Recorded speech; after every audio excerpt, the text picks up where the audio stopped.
I went through a lot of struggle. My tendency was to blame others because blaming others freed me from responsibility for myself.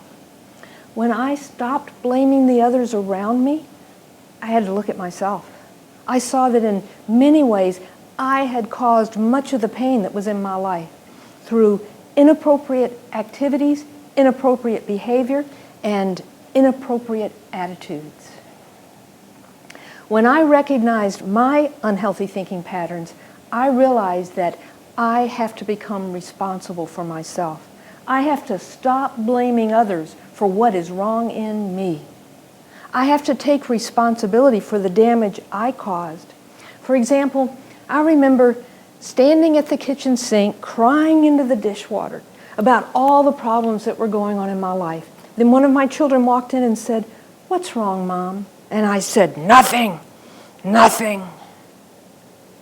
How confusing for my children to grow up in an environment like that, where the visual message is something is really wrong, but the verbal message is nothing is wrong.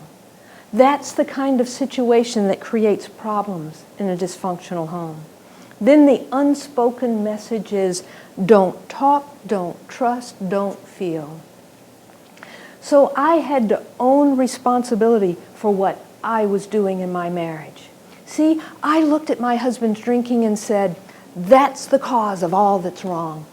And I tried to paint a picture that I'm the saint, he's the bad guy. The reality is, I had just as many things wrong with me. I just wasn't acting out with alcohol. But I did have dysfunction in me, and I needed to deal with that in myself. So what do I do about it today? I take responsibility for who I am. Yes, there is some truth to the fact that I grew up in a dysfunctional home. But as of today, I can be responsible for myself.